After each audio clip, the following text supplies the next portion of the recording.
जय हिंद। देखेंगे अर्थशास्त्र, इकोनॉमिक्स। इकोनॉमिक्स अर्थशास्त्र। अर्थशास्त्र का मतलब है आर्थिक जो गतिविधियां होती हैं, जो बिक्री होता है, क्रय होता है, किसी भी देश की क्रियाकलापों को संदर्भित करना ही अर्थशास्त्र कहलाता है, इकोनॉमिक्स कहलाता है। तो अर्थशास्त्र वही है जो किसी देश से संबंधित होता है, उसकी आर्थिक क्रियाकलापों से संबंधित होता है, उसी को अर्थशास्त्र कहा जाता है। तो अर्थशास्त्र ये किसी देश से संबंधित होता है जिसमें जो निर्माण होता है, क्रय किया जाता है, विक्रय किया जाता है, तो उसी का सब लेखा जोखा इसके अंतर्गत आता है अर्थशास्त्र, इकोनॉमिक्स। तो अर्थशास्त्र में ये अर्थव्यवस्था कहलाती है। अर्थव्यवस्था, अर्थव्यवस्था, ये अर्थव्यवस्था जो है तीन प्रकार की अर्थव्यवस्था होती है। तीन प्रकार की कौन कौन सी है देखें। ये तीन प्रकार की अर्थव्यवस्था होती है। एक तो होती है पूंजीवादी, पूंजीवादी अर्थव्यवस्था,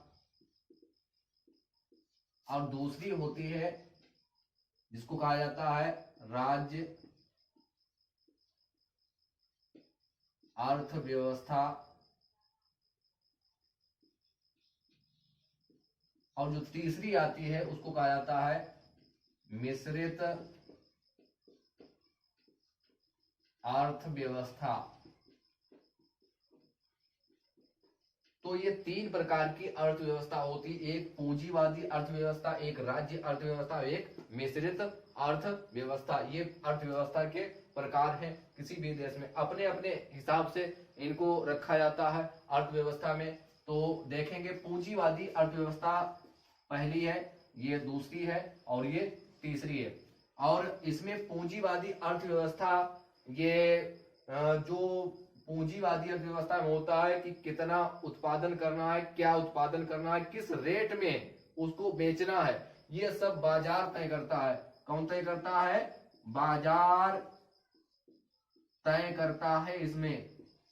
इसमें सब बाजार तय करेगा कि कितना उत्पादन करना है, ठीक है, और किस रेट पे उसको बेचना है, ये सब तय करेगा बाजार। इसको कहा जाता है पूंजीवादी अर्थव्यवस्था। और ये Adam Smith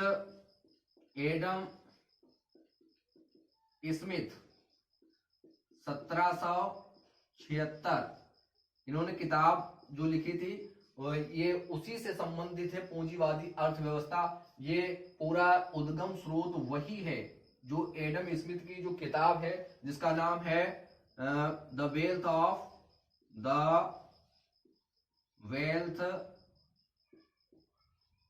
of Nations. The wealth of Nations ये उद्गम स्रोत है पूंजीवादी अर्थव्यवस्था का। तो इसमें बाजार पर ही कंट्रोल होता है, सब कितना उत्पादन करना है, किस रेट पर उत्पादन करना है, तो इसको उसी के अंतर्गत ये रखा गया है। तो अब ये एडम स्मिथ की किताब है, 1776 ईस्वी में इसको लिखा गया है। तो इसको कई देशों ने इसको अपनाया है, अमेरिका वगैरह ये अपना रखा है इनने, ठीक है। ये यूएसए वगैरह ने ये अपना रखा है। तो उसके बाद में देखेंगे दूसरी जो अर्थव्यवस्था होती है वो राज्य अर्थव्यवस्था होती है। तो इसमें एडम स्मिथ जो किताब है उसका रोल ज्यादा इंपॉर्टेंट है, ठीक है। और राज्य अर्थव्यवस्था में क्या होता है कि क्या उत्पादन करना है, कितना उत्पादन करना है, किस रेट पर बेचना है, इसका निर्णय सरकार लेती है, सरकार के द्वारा निर्णय लिया जाता है। इसीलिए इसको केंद्रीकृत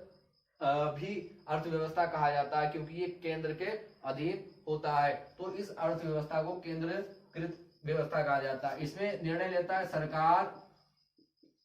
सरकार तय करती है रेट, क्या उत्पादन करना है, कितना उत्पादन करना है, किस रेट पर, किस कीमत पर बेचना है, ये सब सरकार के द्वारा तय किया जाएगा राज्य अर्थव्यवस्था के अंतर्गत। और ये इसके विरोध में है पूंजी अर्थव्यवस्था, जो ये बहुत ज्यादा जब बढ़ रही थी, लोकप्रिय हो रही थी, तो इसके विरोध में ये राज्य अर्थव्यवस्था का पालन किया गया। अब ये इनकी किताब जो है जिनका नाम है कार्ल मार्क्स, कार्ल मार्क्स, ये जर्मनी के हैं, जर्मनी, कार्ल मार्क्स जर्मनी। और इनकी जो वो है 1818 से 1883।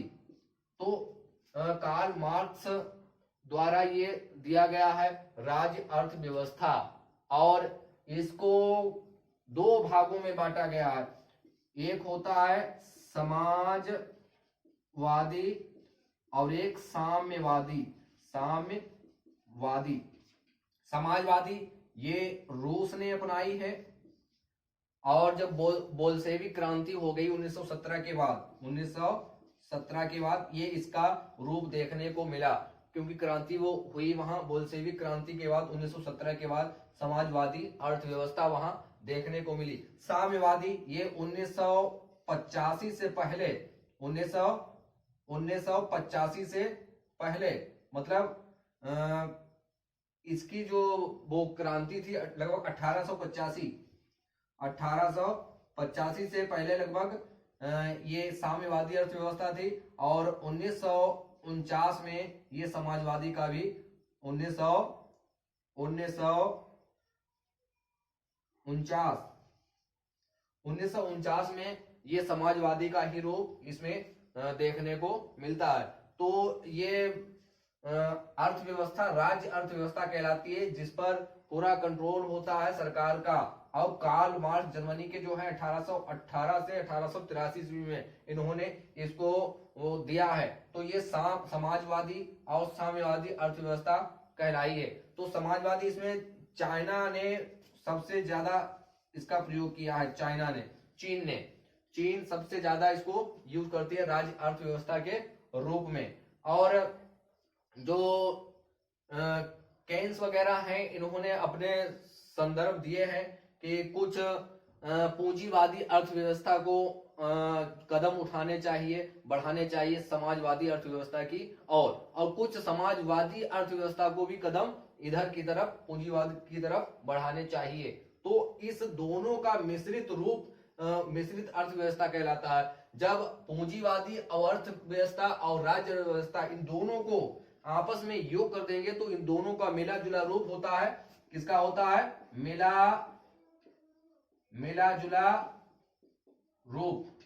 ये मिला जुला रूप होता है, इसमें दोनों के गुण होते हैं, एक तो राज्य अर्थव्यवस्था के और दूसरे पूंजीवादी अर्थव्यवस्था, दोनों का मिश्रण होता है, जिसको कहा जाता है मिश्रित अर्थव्यवस्था। तो इस अर्थव्यवस्था में कुछ अधिकार होता है सरकार को भी और कुछ बाजार को भी अधिकार होता है तय करने के लिए। तो इसको कहा जाता है मिश्रित अर्थव्यवस्था। और उपनिवेशवाद से जो द्वितीय जो विश्व युद्ध हुआ उसके बाद से जो उनके चुंगल से उपनिवेशवाद से छूटे हैं, तो उन देशों ने अधिकतर मिश्रित अर्थव्यवस्था को अपनाया है।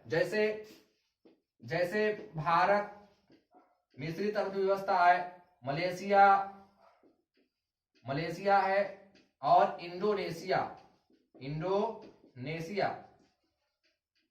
तो इंडोनेशिया, भारत, मलेशिया, इंडोनेशिया जैसे देशों ने इस मिश्रित अर्थव्यवस्था को कायम किया है, लागू किया है। तो इस प्रकार हम कह सकते